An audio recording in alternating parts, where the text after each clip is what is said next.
Welcome to Amy's Bookshelf Reviews podcast. I'm Amy Shannon, but you can call me Amy.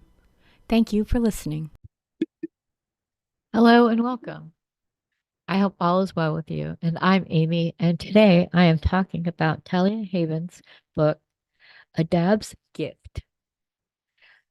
I read this quite a while ago, back in 2015, I'm thinking.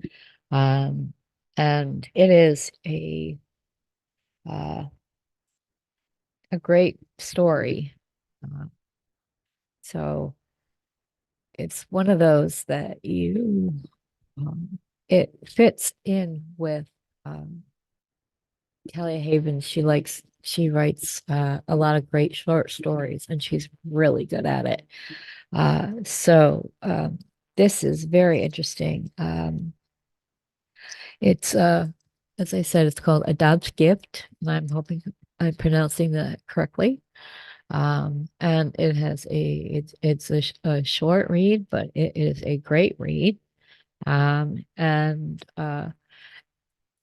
It's about the book description says it's about the caravan god is given camels as a gift by Adab's father, but the god refuses to let her father make another pair to set loose in the mortal world. So this is pretty interesting because it's kind of like a fairy tale. It's kind of a little it's got a lot of magic and um, I see it as a parable, and you don't see those very often anymore. But it is, um, Talia Haven, she writes a variety genres within her short stories, and no matter how short or long they are actually they're really great stories. And she reached out to me again to reread some of the stories that I have read in the past. And also, she has some more stories that she is publishing. So she wanted me to to read them. And that is what I am definitely going to do. If you're an author and you're a writer, do what you can to write. Um, overcome whatever you think. You know, don't waste your talent. Um, you can be creative in so many different ways, even if you think you're just a writer. Um, and you can decide what you want to write, and you have that right to write. So, um, back to Adab's gift. Um, I wrote a review, and by looking at it, rereading it after I reread the story, I wanted to, I have to refresh myself. I read so many books, and I've been doing this since 2014, and I think I read the story in about 2015-ish. So I have to obviously reread it in order to discuss the book. I dug up my old review and I had given it 4 stars and I called it a magical parable. This is the second story I read by Talia Haven, and the work still impresses me. Short stories are often harder to write as the writer must write a complete story, and this is one of those stories. It's magical and festive, and the writer expresses the story and culture very well. It does come across as a folk tale or a parable and does seem to provide a lesson, not just to Ada, but the reader as well. The story does feel like it's just the beginning, and let's hope there are more to come. So this is a great short story, and I really enjoy reading it and going back to read stories that I haven't read in a long time. It just kind of reminds me of the author's writing. Um, if you are an author and you've been writing for a while, the last thing you wrote will be, and it should be, better than the first thing you've ever written. Because your writing should get better. You learn and you add more experiences to your writing, even if you do it subconsciously. I am so glad to be, I guess, reunited with Talia Haven and her work. And she's written another story, which I can't wait to read. It is on my list. Um, so, Adab's Gift. I'm going to read the first section of the story. And if you like this book, you can find it on Amazon. You can do a search for Talia Haven.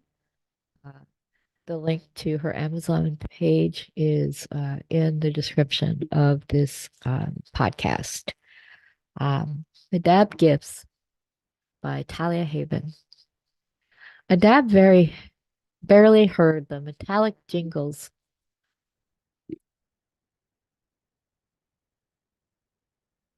Excuse me. Let's start that over. Adab barely heard the metallic jingles from the coins sewn to her hip belt as she whirled alone across the brightly painted floor. Soft thin folds of pale green caressed her ankles, displaying a shadowy hint of thin thighs. Along her forehead, sweat beaded as she danced through warm rays of sunlight that beamed in the narrow slots of the stone wall. Beneath her feet, the story of how Alquan created the Dijon was laid out in order, from the first male and female, formed from the shifting sands to the sacred word he spoke that made the Dijon who they are. Adab's dance, her gift to the Divine One, covered the entire story. Adab threw her hands over her head. Finger cymbals clinked together. She kept a steady rhythm with a clapping hand, which kept beat with the vibrations caused by the pounding drums under her bare brown feet. She had come to the most important part of the dance, the moment when hearts start to beat. When the first Dijon realized they were in the presence of a celestial being, and they fell to the ground to worship the great caravan god, the drums gave their last echoing thumps. On cue, Adab, daughter of Munsif and Guyana, and if I am mispronouncing these names, I apologize, dropped her thin frame gracefully to the ground. Alquan's festive hall erupted in applause. From his seat above the crowd, the caravan god lifted his glass goblet above his turban-covered head in recognition of the young girl's performance. The mortal woman next to the dais needed no prompting. It was well known that when it came to dancing, Adab is Alquan's favorite. She tossed a suitable gift, a golden anklet.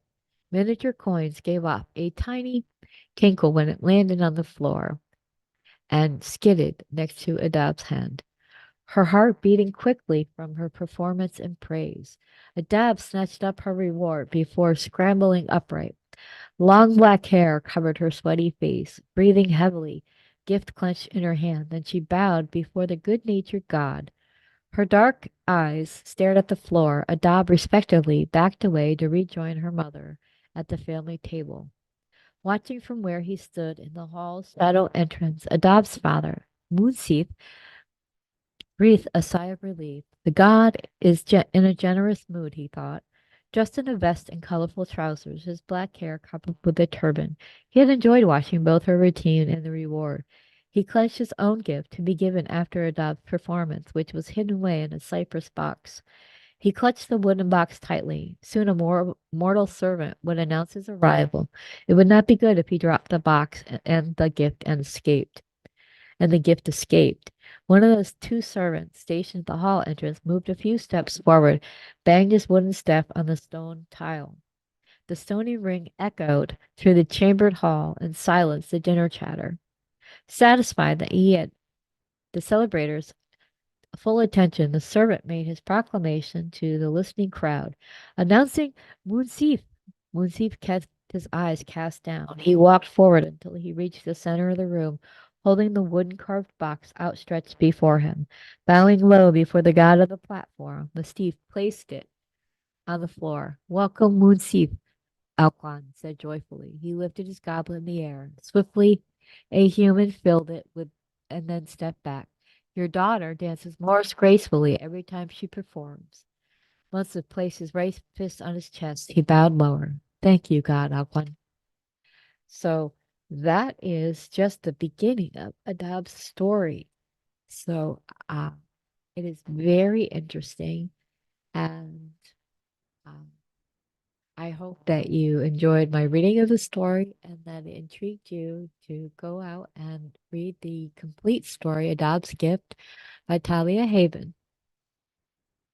If you're an author who wants your book to be on the show, go to Amy's Bookshelf Reviews /podcast for more information. If you're an author and you want your book to be reviewed, go to amysbookshelfreviews.com for more information. Thank you, and I'll talk to you next week.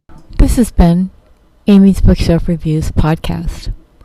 Thank you for listening. And always, be kind and stay safe. Thank you.